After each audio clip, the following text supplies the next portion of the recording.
Can you hear me? Can you hear me?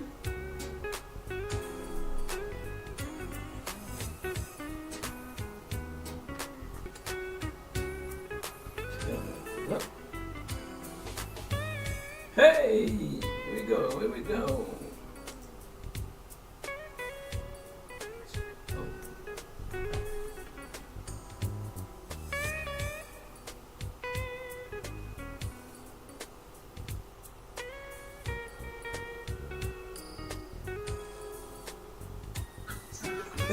You went black. Your screen is black. They probably hear me live, matter of fact. Okay, here I go.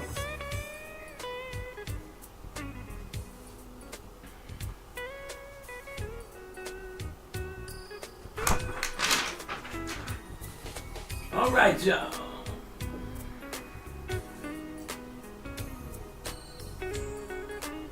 Hey, all right, y'all.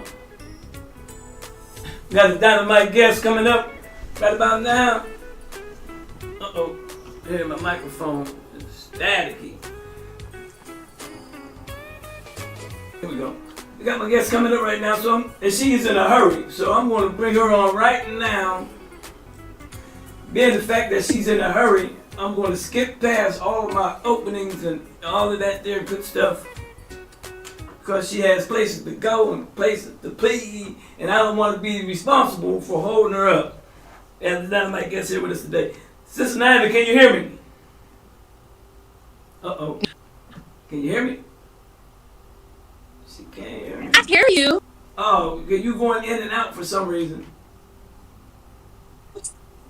You hear me? I heard you much better yesterday. That's No, I gotta turn off YouTube again. I gotta turn that one off. Okay, because it's making you skip. I think that's what it's making you skip, so we're gonna stay on one page. No, I can't hear you. no. Oh my God. No. Okay. Alright. Let me just come back in. You in? Now you in good. But you're talking. But that's behind me. That's not. That's Yeah, like it's a delay. I don't know why. yeah, it's really delayed. That's like a recording of like 5 minutes ago. No, it Do wasn't. you want me to?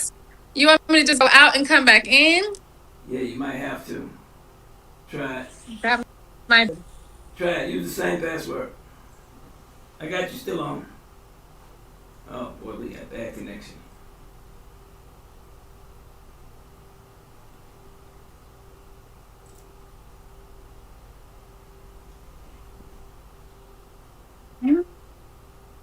Oh, okay. We're good now. I think we're good now. I think you are. At least it sounds like it. Okay. Okay, well, welcome to the show. We call it the Unk Woo Show, which is winning on optimism. That's what we do here. And we like to talk to people that's doing something what we consider good in the hood.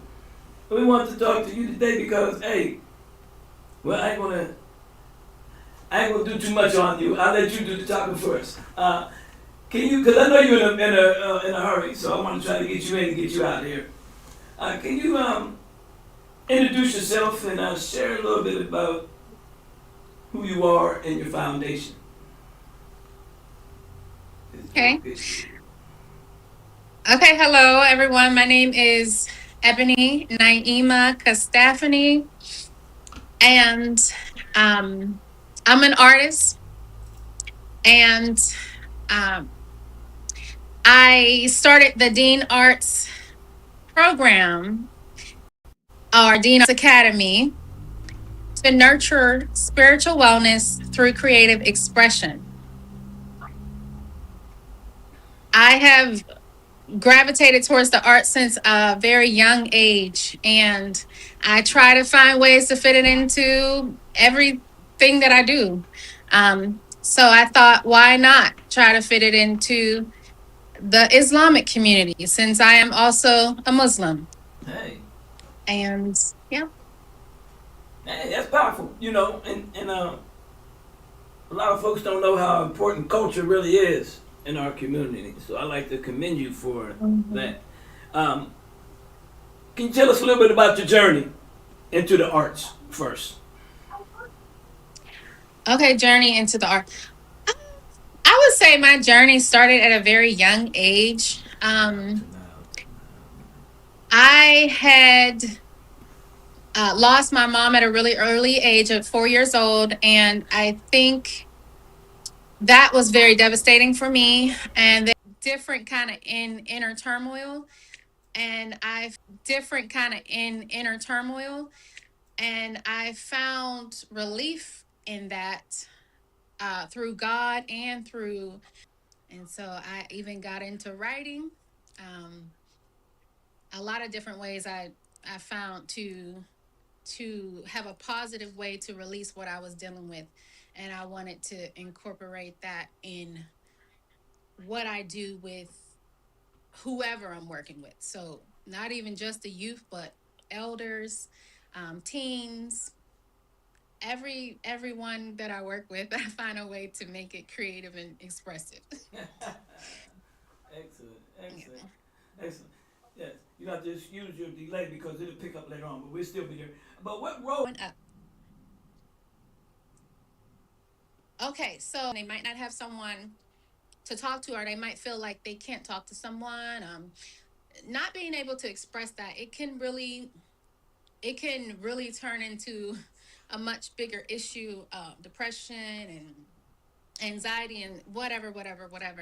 Um, so I found that being able to express myself through singing, movement, um, writing, writing stories, writing poems, or creating songs about what I was going through, it just was a way to kind of like I said, like relieve that inner turmoil and even help to process what I was going through. Um, yeah. Wow, that's great. That's powerful and stuff. Powerful in itself. I want to know more about how would how have your experiences as a mother, teacher, and being creative shaped you to who you are today. Oh, I'm sorry. Repeat that question one more time. Sorry. How have experiences as a mother, teacher, shaped you of who you are today? And don't forget your creativity or the creative. Okay. Well, being a mother, being a teacher, is all really stepping into a leadership role. Um, having the ability to guide, mentor, um, and even have enough discipline and control in your own life to be able to um, bring that into a classroom or even into a home. So structuring and being organized, being able to communicate and listen, um, and all of that is skills that I learned along the way. I've been a mom for about, I think my son is almost 18, so I've been a mother for about 18 years. Um, and so I would say that I'm a very skilled in a lot of those areas. And so how it shaped me today, I definitely feel like I'm a much more confident, much more of a leader, much more a stronger mentor than I was, and I've always wanted to be a stronger mentor when I'm working with teens. I have a teen, but to be able to mentor other teens that might not have someone who they can actually talk to. So I feel like all of these years of experience have made me a much stronger in the areas of mentoring and leadership. Um, and even, I mean, just structuring and organizing like business and creating these programs, like you have to be able to sit down and plan it from A to Z. And so, it does take some know-how um, to be able to coordinate different activities and put them all together, and to keep it flowing until the program ends or whatnot. Yes, yes, yes. Hey, that was real. That was Hmm. really a deep insight right there. Yes, definitely, definitely about the ones who don't have a parent or somebody like a role model. They always need somebody, especially in the little ladies department, especially in that area. Yeah, you agree. Yes, Yeah. they Now let me do ask you this here really. question about when did you first realize that the arts, especially dance, was more than just expression, but something deeper in for you? When did I realize that it was more than dance and something deeper? Yes. More than Um, just dance, more than hmm. just expression, Yeah, but something deeper. something deeper for me. I would say I cannot really actually pinpoint when I realized that it is much more than just, and even through whatever fear, it's like just having the courage to continue. And so I feel like I started to use creative expression and dance as a way to combat my fears and to overcome them. And I have a few. Well, I always was in the.